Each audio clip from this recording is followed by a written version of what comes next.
Hello everyone, welcome back to our channel Pharmaspirant series of lectures of anatomy and physiology. B pharma first semester का जो first subject है human anatomy physiology यानी कि HAP का first unit हम लोग complete कर रहे हैं, जिसमें प्रीवियस क्लास में इंट्रोडक्शन टू ह्यूमन बॉडी जो है वो वाला पार्ट कंप्लीट हो गया था। आज हम लोग फर्स्ट यूनिट का ही सेकंड सेगमेंट डिस्कस करना स्टार्ट कर रहे हैं, which name is cellular level of organisations, यानी कि सेलुलर लेवल ऑफ ऑर्गेनाइजेशंस को हम बेसिकली क्या करेंगे, डिस्कस करेंगे। और इसमें जो फर्स्ट आपका जो सेगमेंट होगा इसका नाम है structure and function of cell. Obviously मैंने आपको बताया था, जब organisation structural organisations of body discuss कर रहे थे तो मैंने आपको प्रीवियस क्लास में बताया था, आपने जब उस क्लास को अटेंड किए होंगे प्रीवियस क्लास को तो उसको आप में मालूम होगा कि सबसे पहले क्या होता है, केमिकल लेवल ऑफ ऑर्गेनाइजेशन होता है। केमिकल लेवल से सेलुलर लेवल आता है, सेलुलर से tissues level, tissues organs level, organ से सिस्टम्स लेवल, उसके बाद कंप्लीट ह्यूमन बॉडी का क्या होता है, फॉर्मेशंस होता है।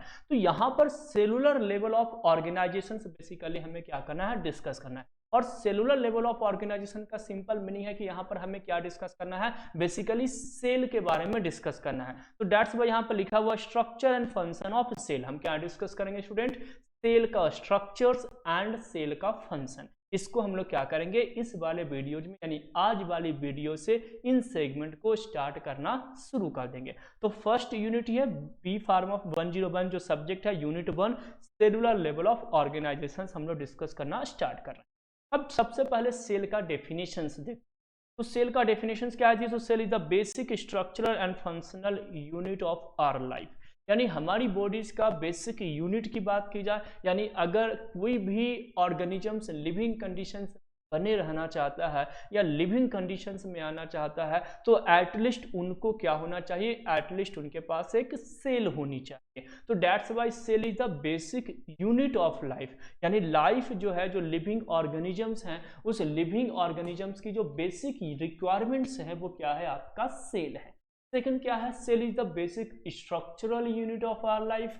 Structural unit of our life का मतलब है कि बॉडीज में जितने भी स्ट्रक्चर्स तैयार होते हैं, यानी सेल ही आगे जाकर के टिश्यूज बनाते हैं, टिश्यूज आगे जाकर के ऑर्गन्स बनाते हैं, ऑर्गन्स आगे जाकर के सिस्टम बनाते हैं और एक कंप्लीट बॉडीज का फॉर्मेशन होता है। तो अल्टीमेटली पूरी बॉडीज बनी क्या चीज की स्टूडेंट, तो सेल की बनी है। यानी बॉडीज के अंदर जितने भी स्ट्रक्चर्स हैं, चाहे वो स्टमक का हो, चाहे वो हार्ट का हो, चाहे यानी या तो एक्सटर्नल मॉर्फोलॉजी हो, चाहे वो ईयर हो, नोज हो, आईज हो, माउथ हो, टंग हो, टीथ हो, इवन हर एक पार्ट जो है, हर एक स्ट्रक्चर्स जो है स्टूडेंट्स, वो एक्चुअली क्या चीज के बने होते हैं, तो सेल्स के बने होते हैं। That's why cell is the basic structural unit of our life, यानी लिविंग ऑर्गेनिजम्स का स्ट्रक्चर्स का जो बेसिक नीड है, बेसिक रिक्वायरमेंट्स है, वो भी क्या है, सेल है। इसके अलावा थर्ड डेफिनेशन इसका है, cell is the basic functional unit of our life,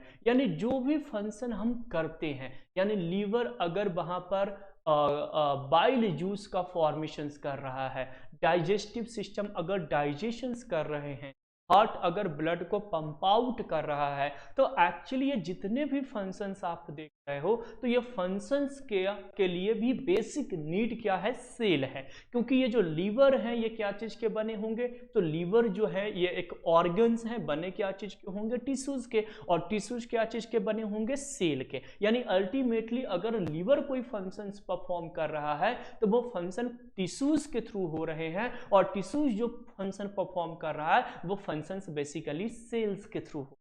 that's why क्या हो जाएगा, cell is the basic functional unit of life. It mean cell का सिंपल सा डेफिनेशन है कि cell is the structural and functional unit of our life, या तो cell is the basic unit of our life. यानी अगर life की बात की जाए, लिविंग ऑर्गेनिजम्स की बात की जाए, तो लिविंग ऑर्गेनिजम्स का basic unit, basic structural unit and basic functional unit जो स्टूडेंट्स को होते हैं वो क्या होते हैं, सेल होते हैं। आई होप आपको यह डेफिनेशन समझ में आया होगा। सेकंड वर्ड पे आते हैं, सेकंड टर्म्स पे आते हैं, all living organisms are made up of cell. All living organism, I am not saying non living organism, जितने भी लिविंग होते हैं, नॉन लिविंग्स की बात नहीं हो रही है स्टूडेंट्स, जितने भी लिविंग ऑर्गेनिजम्स होते हैं वो बने क्या चीज के होते हैं, सेल के। चाहे वो बैक्टीरिया हो, चाहे वो प्रोटिस्टा हो, चाहे वो फंजाई हो यानी फंगी हो, प्लांट्स हो या तो एनिमल्स हो, ऑल लिविंग ऑर्गेनिजम्स क्या चीज के है, सेल्स के बने होते हैं। Third point is that human beings are made up of eukaryotic cell. There are two types of cell you have studied in earlier classes, आप प्रीवियस क्लासेस प्रीवियस स्टैंडर्ड में क्लास 11th में भी आपने discuss किए होंगे, class 9th में भी आपने डिस्कस किए होंगे। तो सेल बेसिकली आपने टू टाइप्स के पढ़े होंगे, prokaryotic cell which having false nucleus and one another one is eukaryotic cell which having true nucleus, है ना। तो एक्चुअली जो बैक्टीरिया होते हैं यानी all monera are made up of prokaryotic cell, जितने भी मोनेरा होते हैं स्टूडेंट्स याद रखेंगे और आपको मालूम भी होगा, आई होप आपको इतना नॉलेज आई थिंक आपको होगा, तब भी मैं आपको एक बार उन चीज़ों को रिकॉल करा देता हूँ कि जितने भी मोनेरा होते हैं यानी जो बैक्टीरिया होते हैं वो बेसिकली क्या चीज़ के बने होते हैं, प्रोकैरियोटिक से बने होते हैं। इसके अलावे जितने भी ऑर्गेनिज्म, चाहे वो प्रोटिस्टा में स्लाइम मोल्ड हो, यूग्लेनॉइड्स हो, डायाटोम्स हो, डिनोफ्लैजिलेट्स हो, इसके अलावे इग्लिना हो, इसके अलावे आप फंजाई में आ जाइए, एस्कोमाइसेट्स हो, बेसिडियोमाइसेट्स हो, फीकोमाइसेट्स हो, ड्यूटेरोमाइसेट्स हो, इसके अलावे प्लांट्स में आ जाइए या एनिमल्स कैटेगरी में आ जाइए। This all organisms are made up of eukaryotic cell which having true nucleus, यानी जितने भी ऑर्गेनिजम्स होते हैं के पास कौन से सेल होते हैं स्टूडेंट्स, यूकैरियोटिक सेल होते हैं। तो सिंपल सा यहाँ पर पॉइंट याद रखना है कि humans beings are made up of eukaryotic cell, क्योंकि हम एनाटॉमी एंड फिजियोलॉजी डिस्कस कर रहे हैं और वो भी किसका, ह्यूमन का, तब तो इस सब्जेक्ट का नाम है HAP यानी ह्यूमन एनाटॉमी एंड फिजियोलॉजी। जो मेडिकल बैकग्राउंड के स्टूडेंट्स होते हैं वो बेसिकली एनाटॉमी जो डिस्कस करते हैं वो ह्यूमंस का ही डिस्कस करते हैं। तो ह्यूमंस एनाटॉमी डिस्कस करें, इसलिए यहाँ पर थर्ड स्टेटमेंट जो थर्ड पॉइंट है वो मैंने ये लिखा है कि ह्यूमंस बॉडीज या human beings are made up of eukaryotic cell, जो ह्यूमंस होते हैं वो यूकैरियोटिक सेल्स के बने होते हैं। आई होप आपको ये डेफिनेशंस क्लियर हो गया होगा और डेफिनेशंस के साथ साथ ये जो 3 पॉइंट मैंने आपको यहाँ पे लिखे हैं वो पॉइंट भी आपको क्लियर हो गए होंगे। अब आते हैं ये क्या बोल रहा है जी, structures and functions of cell. तो सबसे पहले तो स्ट्रक्चर्स वाले पोर्शंस को कंप्लीट करते हैं। तो स्ट्रक्चर्स में सबसे पहले आते हैं सेल शेप। समटाइम्स जो जीपेट का examination graduate pharmacy aptitude paper होता है उस केस में समटाइम्स जो है वो शेप से क्वेश्चंस पूछे जाते हैं। इनकेस हमें मालूम भी होना चाहिए, मैं बहुत ज़्यादा नॉलेज हम सेल के बहुत ही बड़ी बड़ी फिजियोलॉजी को जानते हैं, इनके अंदर के रेप्लिकेशंस को जानते हैं, रिवर्स ट्रांसक्रिप्शन प्रोसेस जानते हैं, ट्रांसक्रिप्शन बहुत कमांड है, इनके मॉलिक्यूलर लेवल पे, जेनेटिक लेवल पे कमांड है, प्रोटीन सिंथेसिस यानी ट्रांसलेशंस पे बहुत कमांड है। लेकिन कभी आपके घर में आपके बच्चे या आपके रिलेटिव्स के, आपके कजिन्स आपसे पूछते हैं कि सेल का शेप कैसा होता है, तो हो सकता है हम वहाँ पर आंसर ना दे पाएँ। तो इसलिए ये जो छोटी छोटी चीज़ें हैं, और मैंने बताया ना कि समटाइम्स ये छोटी चीज़ों आ जाते हैं जो ऑलमोस्ट 99% सॉल्व करके नहीं आते हैं, और बाद में मैं जीपेट का टीचर्स हूँ तो मुझे मालूम है, बी फार्मेसी वाले स्टूडेंट्स आप हो तो आपको मालूम है कि जीपेट में ऐसे बहुत बार मतलब 2-3 क्वेश्चंस तो ऐसे आ जाते हैं तो बिल्कुल 9-10th लेवल के क्वेश्चन हैं, तो बच्चे कहते हैं सर 9-10 से क्वेश्चन पूछा गया, तो 9-10 से तो पूछा गया लेकिन उसका कुछ कॉन्सेप्ट आपका एनाटॉमी वाले पोर्शन में पढ़ना था। तो यहाँ पर इसलिए मैंने जो अपना सेल शेप है उस शेप को यहाँ पर मैंने मेंशन किया है। तो बहुत ही सिंपल सा है, अभी ही आपको रिकॉल भी हो जाए क्योंकि आप ऑलरेडी इन चीज़ों को पढ़ चुके थे। तो cells are variable shape and sizes, अलग अलग साइज के अलग अलग शेप के सेल होते हैं। Their shape is according to the function, इनके फंक्शन के बेस पर इनके क्या होते हैं जी, शेप होते हैं। जो सेल के शेप होते हैं वो इनके फंक्शन के बेस पर होते हैं। जैसे generally cells are spherical, mostly जो सेल्स होते हैं वो स्फेरिकल होते हैं। अभी हम डायग्राम्स भी देखेंगे, उसमें स्फेरिकल ही बेसिकली आपको डायग्राम्स दिखाया जाएगा, but they may be elongated. जो नर्व सेल होते हैं वो क्या होते हैं स्टूडेंट, इलोंगेटेड होते हैं। इस टाइप के आपने नर्व सेल पढ़ा होगा, तो ये बेसिकली कैसे हैं, इलोंगेटेड नेचर्स के होते हैं। इसके अलावा ब्रांच्ड होते हैं, जो पिगमेंटेड सेल होते हैं वो ब्रांच्ड फॉर्म में होते हैं। डिस्क्वाइडल आरबीसी जो होते हैं वो डिस्क्वाइडल शेप में होते हैं। स्पिंडल शेप्ड में मसल्स होते हैं, यानी जो मसल्स सेल होते हैं वो स्पिंडल शेप में होते हैं। यानी डिफरेंट डिफरेंट शेप के आपको क्या मिलेंगे, सेल आपको बेसिकली देखने को मिलेंगे। इसके अलावा एक छोटा सा पॉइंट आपको यहां पर याद रखना है कि the longest cell is nerve cell up to 1 metre और मोर। जो हमारी बॉडीज की जो सबसे लॉन्गेस्ट सेल होते हैं, समटाइम जीपीटी में भी क्वेश्चंस आ सकते हैं, तो लॉन्गेस्ट सेल जो होते हैं स्टूडेंट्स वो बेसिकली हमारे क्या होते हैं, नर्व सेल होते हैं। और सेकंड पॉइंट यहाँ पर इंपॉर्टेंट है, the smallest cell are PPLO. हालांकि ये ह्यूमन से रिलेटेड नहीं है, लेकिन माइक्रोबायोलॉजी से रिलेटेड ये क्वेश्चंस आ सकते हैं जीपेट एग्जामिनेशन। तो पीपीएलओ एक्चुअली क्या है जी, तो pleuropneumonia like organisms, pleuropneumonia like organism, जिसको हम माइकोप्लाज्मा भी कहते हैं। एक्चुअली ये क्या है, smallest organism in the world है। पूरे दुनिया की अगर सबसे स्मॉलेस्ट ऑर्गेनिजम्स की बात की जाए, सबसे स्मॉलेस्ट लिविंग ऑर्गेनिजम्स की बात की जाए, तो वो एक्चुअली क्या है, माइकोप्लाज्मा है, यानी कि पीपीएलओ है। ये पीपीएलओ या माइकोप्लाज्मा एक्चुअली क्या है स्टूडेंट, तो ये एक्चुअली बैक्टीरिया है। ये क्या है, एक टाइप ऑफ बैक्टीरिया है जो दुनिया के सबसे स्मॉलेस्ट लिविंग ऑर्गेनिजम्स है। तो ये आपको याद रखना, सबसे स्मॉलेस्ट लिविंग ऑर्गेनिज्म और बैक्टीरिया कैसे होते हैं, यूनिसेलुलर, यानी सबसे स्मॉलेस्ट सेल किसके पास होगा, इसी के पास होगा।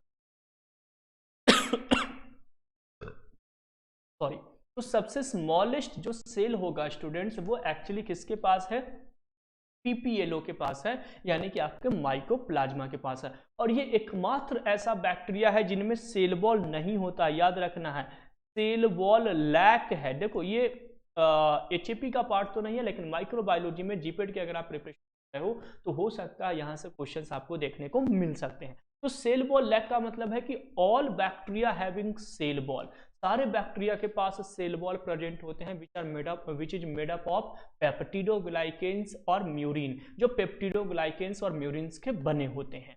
लेकिन ये जो पीपीएलओ है यानी जो माइकोप्लाज्मा है, इनके पास सेल वॉल नहीं होते हैं। तो यहाँ से 2-3 क्वेश्चंस आते हैं। स्मॉलेस्ट लिविंग ऑर्गेनिजम्स पूरे दुनिया में कौन है, तो माइकोप्लाज्मा यानी पीपीएलओ। सेकंड क्वेश्चन आता है स्मॉलेस्ट सेल किसके पास है दुनिया में, तो पीपीएलओ यानी माइकोप्लाज्मा। और थर्ड क्वेश्चन आता है कि सेल वॉल लैक बैक्टीरिया का एग्जांपल अगर आपसे पूछता है तो भी आपका आंसर क्या हो जाएगा, पीपीएलओ माइकोप्लाज्मा। इसलिए मैंने इस वर्ड को यहाँ पे कवर कर दिया कि इनकेस अगर आप जीपेट के प्रिपरेशन करोगे, आने वाले टाइम पर ड्रग इंस्पेक्टर्स वगैरह की तैयारी करोगे, फार्मासिस्ट की तैयारी करोगे, तो उसमें आपको बेसिकली ऐसे क्वेश्चंस देखने को मिल सकते हैं। अब आते हैं जी जो आपका स्ट्रक्चर्स है, सेल के स्ट्रक्चर्स पे आते हैं, यानी स्ट्रक्चर्स ऑफ द सेल। इस सेल में क्या क्या चीजें प्रेजेंट होती, तो थोड़ा सा इसको डिटेल में डिस्कस करना स्टार्ट करते हैं। आप बहुत पहले से ही सेल पढ़ते भी आ रहे होंगे, आप सेल्स को डिस्कस भी करते आ रहे होंगे, और 9th या 8th क्लास से हम लोग सेल पढ़ते हैं, तो बहुत ज़्यादा कॉम्प्लिकेटेड आई थिंक हम लोग के लिए नहीं होगा। तो देखिए सबसे बाहर क्या है, ये है आपका फॉस्फोलिपिड सेल मेम्ब्रेन।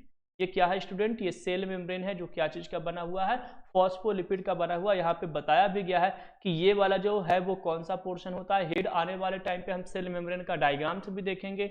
और ये वाला पार्ट जो होता है वो क्या होता है, टेल होता है। वैसे ही ये वाला पार्ट क्या होता है स्टूडेंट, टेल होता है। और ये वाला पार्ट क्या होता है, हेड होता है। हेड जो होता है वो कैसे नेचर्स के होते हैं, तो हेड जो होते हैं आपको भी मालूम है ये हाइड्रोफिलिक नेचर के होते हैं, यानी वाटर सॉल्युबल नेचर के होते हैं। और जो टेल्स होते हैं स्टूडेंट वो क्या होते हैं, लिपिड सॉल्युबल होते हैं, यानी कि लिपोफिलिक नेचर के होते हैं, है ना। तो ये क्या है, सेल मेम्ब्रेन्स हैं। तो सेल मेम्ब्रेन में बेसिकली हम और डिटेल्स में को डिस्कस करेंगे। सेल मेम्ब्रेन्स के बाद आपको ये वाला जो पार्ट है ये आपको क्या मिल गया, माइटोकॉन्ड्रिया, है ना। तो दिस वन इज माइटोकॉन्ड्रिया, यहाँ पे लिखा है।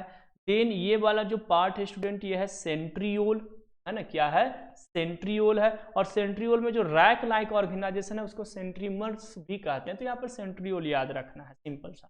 फिर आपको क्या मिल जाएगा, गोल्गी अपरेटस। तो here you can C Golgi apparatus. ये वाला जो अपरेटस है स्टूडेंट्स ये बेसिकली क्या है, ये गोल्गी अपरेटस आपको मिल जाएंगे। ये वाला पोर्शन जो है वो क्या है, गोल्गी अपरेटस है। Then you can see cell membranes proteins, यानी प्रोटीन्स के बीच बीच में क्या होते हैं, सॉरी मेम्ब्रेन्स के बीच में क्या होते हैं स्टूडेंट्स, प्रोटीन इम्बेडेड होते हैं। है ना। अभी हम सेल मेम्ब्रेन में उसके लिए फ्लूइड मोजेक मॉडल्स भी पढ़ेंगे, है ना। तो यहाँ पर यही है, सेल मेम्ब्रेन के बीच में प्रोटीन्स हैं जो हाइड्रोफिलिक मॉलिक्यूल्स को ट्रांसपोर्ट कराने के लिए बेसिकली, यानी एंडोसाइटोसिस या तो एक्सोसाइटोसिस कराने के लिए बेसिकली रिस्पॉन्सिबल होते हैं। वैसे ही आपको लाइजोसोम्स मिल गया। लाइजोसोम्स आपका ये वाला पार्ट है जो या तो एक्सट्रैक्टरी वेसिकल्स भी उसको कहते हैं या तो पेरोक्सिसोम्स भी कहते हैं। तो लाइजोसोम्स एक्चुअली क्या है, सुसाइडल बैग, यानी लाइजोसोम्स के पास एक एंजाइम्स होते हैं, हाइड्रोलाइजिंग एंजाइम, जो किसी भी चीज को क्या करते हैं, डाइजेस्ट करते हैं। इवन अगर सेल के अंदर कुछ प्रॉब्लम्स हो गई या सेल अपना साइकिल कंप्लीट कर चुका है, लाइफ स्पेन कंप्लीट कर चुका है, तो सेल जो है वो लाइजोसोम्स को क्या करता है, लाइजोसोम्स के अंदर एक सिग्नल सेंड करता है, और लाइजोसोम्स क्या करते हैं, वो तो जो उनके पास एंजाइम्स है, हाइड्रोलाइजिंग एंजाइम, उसको वो साइटोप्लाज्म में रिलीज कर देते हैं, और उसके बाद क्या करते हैं, वो जो साइटोप्लाज्म में जब हाइड्रोलाइजिंग एंजाइम आते हैं तो पूरे सेल को डाइजेस्ट कर जाते हैं। इसलिए लाइसोसोम्स को क्या कहते हैं, सुसाइडल बैग। हम डिटेल्स में पढ़ेंगे ऑर्गेनेल्स के अंदर में। तो ये बेसिकली स्ट्रक्चर्स में ऑर्गेनेल्स हैं, डिफरेंट टाइप ऑफ ऑर्गेनेल्स जो होते हैं वो क्या हैं, हम आपके सामने लेकर के आ रहे हैं। वैसे ही स्मूथ एंडोप्लाज्मिक रेटिकुलम्स जो बेसिकली लिपिड के फॉर्मेशन के लिए रिस्पॉन्सिबल होते हैं। रफ एंडोप्लाज्मिक रेटिकुलम्स जो आपके प्रोटीन्स की सिंथेसिस के लिए रिस्पॉन्सिबल होते हैं, और ये लिपिड और प्रोटीन्स मिलकर के आगे जाकर के मेम्ब्रेन्स का फॉर्मेशन करते हैं। जो जितने भी ऑर्गेनेल्स होते हैं सेल के अंदर, उनके बाहर जो मेम्ब्रेन्स बनते हैं, या तो सेल साइटोप्लाज्म्स के बाहर जो सेल मेम्ब्रेन्स का फॉर्मेशन होता है, वो फॉर्मेशन भी स्मूथ एंडोप्लाज्मिक रेटिकुलम और रफ एंडोप्लाज्मिक रेटिकुलम दोनों मिलकर के करते हैं। तो ये मेम्ब्रेन्स ऑर्गेनेल्स है, तो रफ एंडोप्लाज्मिक हो गया। वैसे ही राइबोसोम्स है रफ एंडोप्लाज्मिक रेटिकुलम पे, देखिए यहाँ पे डॉट डॉट डॉट डॉट दिखाया गया है, ये एक्चुअली क्या है जी, राइबोसोम्स हैं। तो ये राइबोसोम्स है जिसको हम प्रोटीन्स फैक्ट्री कहते हैं, जहाँ पर प्रोटीन्स का फॉर्मेशन होता है। Then next one is nucleus, यानी the headquarter of the cell. Cell का जो हेड क्वार्टर है, यानी सारी चीजें जहाँ से रेगुलेट होती है, सारी चीजें जहाँ से कंट्रोल होती है, वो बेसिकली आपका क्या है, न्यूक्लियस है। देन न्यूक्लियस मेम्ब्रेन विथ पोर, छोटे छोटे पोर्स प्रेजेंट होते हैं, चाहे ताकि वहां पर प्रोसेस जो है, यानी कि सबस्टांस की मूवमेंट जो है वो हो सके across the nucleus. Next nucleolus, nucleus के अंदर न्यूक्लियोलस प्रेजेंट होंगे। इसके अलावा माइक्रोफिलामेंट्स, माइक्रोट्यूब्यूल्स प्रेजेंट होंगे, और अगर चाहते हो तो यहाँ पर ऐसे क्रोमैटिन्स आप बना सकते हैं। क्या बना सकते हैं स्टूडेंट, तो दिस वन इज क्रोमैटिन्स। आप लिख सकते हैं कि यहाँ पर क्या प्रेजेंट है, क्रोमैटिन प्रेजेंट है, या तो हम लिख सकते हैं क्रोमोजोम्स प्रेजेंट है। सिंपली हम लिख सकते हैं कि क्या प्रेजेंट है, क्रोमोजोम्स। अब क्रोमोजोम्स और क्रोमैटिन्स में क्या डिफरेंस है। क्रोमोजोम्स बेसिकली हैं तो डीएनए, जो डीएनए रेप्लिका तैयार करता है, यानी जो डीएनए का फॉर्मेशन करता है, वो एक्चुअली क्रोमोजोम्स हैं। और जो डीएनए रेप्लिका बनाना बंद कर दिया, वो एक्चुअली क्या है, क्रोमैटिन्स हैं। लेकिन याद रखेंगे कि कुछ टाइम्स के बाद क्रोमैटिन्स भी क्या हो जाते हैं, क्रोमोजोम्स में कन्वर्ट हो जाते हैं। तो ये आपका कुछ डायग्राम से रिलेटेड पार्ट था, जो आपको क्या करना था, ध्यान रखना था कि एक्चुअली यहाँ पे कौन कौन से ऐसे पार्ट हैं, स्ट्रक्चर्स हैं, जो हमें क्या करने हैं, याद रखने हैं सेल के केस में। तो स्ट्रक्चर्स एंड फंक्शंस, अब जितने भी ऑर्गेनेल्स अभी तक हम लोगों ने डिस्कस किए हैं, उन सारे ऑर्गेनेल्स को अब हम लोग क्या करेंगे स्टूडेंट्स, देखना डिटेल में स्टार्ट करेंगे। तो नेक्स्ट क्लास में हम लोग सेल मेम्ब्रेन्स, क्योंकि हमारी एनिमल सेल के बाहर, यानी ह्यूमंस बीइंग के जो सेल होते हैं उसके बाहर सेल वॉल प्रेजेंट नहीं होते हैं। सेल वॉल कहाँ कहाँ पे प्रेजेंट है, तो मैं आपको एक छोटा सा पॉइंट यहाँ पे बता दूं, बस याद रखना है सेल वॉल, है ना। सेल वॉल कहाँ कहाँ पे प्रेजेंट होते हैं, तो एक तो बैक्टीरिया, यानी जितने भी मोनेरा है उनमें प्रेजेंट होते हैं, एक्सेप्ट देन पीपीएलओ, यानी कि माइकोप्लाज्मा। अभी मैंने बताया कि माइकोप्लाज्मा बैक्टीरिया को छोड़ करके सारे बैक्टीरिया में क्या होते हैं, सेल वॉल प्रेजेंट होते हैं, जो क्या चीज के बने होते हैं, पेप्टिडोग्लाइकेन। क्या चीज के बने होते हैं स्टूडेंट, पेप्टिडोग्लाइकेन। ये आपको याद रखना है जीपेट एग्जामिनेशन। पेप्टिडोग्लाइकेन प्लस म्यूरिन्स दोनों के बने होते हैं। सेकेंड कहाँ पे प्रेजेंट होता है, फंगी में। जितने भी फंगी हैं उनमें भी प्रेजेंट होते हैं सेल वॉल। और फंगी में क्या चीज के बने होते हैं, तो फंगी में ये बने होते हैं स्टूडेंट काइटिन का। क्या चीज के बने होते हैं, काइटिन्स के बने होते हैं। थर्ड ये किस में प्रेजेंट होते हैं, प्लांट में। किसमें प्रेजेंट होते हैं, प्लांट्स में। और प्लांट्स में ये क्या चीज के बने होते हैं, सेलुलोज के। तो देखिए टोटल 5 किंगडम है, Monera, protista, fungi, Plantae and Animalia. जिसमें कि प्रोटिस्टा, फंगी और प्लांटी जो बीच में है, सॉरी मोनेरा, फंगी और प्लांटे, इन तीनों में बेसिकली आपको सेल वॉल प्रेजेंट होंगे। प्रोटिस्टा और एनिमल्स में यानी ह्यूमंस बीइंग या तो अदर एनिमल्स में बेसिकली सेल वॉल प्रेजेंट नहीं होते हैं। लेकिन एक और आपको यहाँ पर याद रखना है स्टूडेंट कि जो प्रोटिस्टा होता है, प्रोटिस्टा में बेसिकली क्या होते हैं, सेल वॉल एब्सेंट होते हैं। क्या होते हैं, एब्सेंट होते हैं। लेकिन दो प्रोटिस्टा आपने पढ़ा होगा, एक डायाटोम्स, एक क्या है जी डायाटोम्स, और एक आपने पढ़ा होगा डीनोफ्लैजिलेट। क्या पढ़ा होगा, डीनोफ्लैजिलेट। इन दोनों में ये प्रेजेंट होते हैं, डीनोफ्लैजिलेट इन दोनों में प्रेजेंट होते हैं और बने क्या चीज के होते हैं, सेलुलोज के, यानी जिसका प्लांट का बना होता है उसी के क्या होते हैं, बने होते हैं। तो हमें याद रखना है कि एनिमल्स में क्या है, एब्सेंट है, तो फिफ्थ में मैं यहाँ पे लिख देता हूँ एनिमल में सेल वॉल क्या होते हैं स्टूडेंट, एब्सेंट होते हैं। तो एनिमल और प्रोटिस्टा में एब्सेंट है, लेकिन दो ऐसे प्रोटिस्टा हैं डायाटोम्स और डीनोफ्लैजिलेट्स जिनमें सेल वॉल प्रेजेंट होते हैं, बाकी किसी भी प्रोटिस्टा में प्रेजेंट नहीं होते हैं। मोनेरा में यानी बैक्टीरिया में प्रेजेंट होते हैं एक्सेप्ट देन माइकोप्लाज्मा, अगर प्रेजेंट है तो बने क्या चीज क्या है, पेप्टिडोग्लाइकन प्लस म्यूरिन्स का। वैसे ही फंगी में प्रेजेंट है, फंगी में प्रेजेंट है तो बना क्या चीज क्या है, काइटिन्स का। प्लांट में प्रेजेंट है तो प्लांट्स में बना क्या चीज क्या है, सेलुलोज का। तो सेल वॉल से रिलेटेड एक छोटा सा कॉन्सेप्ट है। अभी ये एनाटॉमी का पोर्शन नहीं था क्योंकि एनाटॉमी में केवल हम ह्यूमंस डिस्कस करते हैं, लेकिन आपको ये याद रखना था किसके चीज के लिए, अगर आप जीपेट की प्रिपरेशन कर रहे हैं तो हो सकता है इनकेस आपसे कुछ ऐसे पूछे जा सकते। तो नेक्स्ट क्लास में मिलेंगे स्टूडेंट्स नेक्स्ट कॉन्सेप्ट के साथ। Thanks for watching pharma aspirant.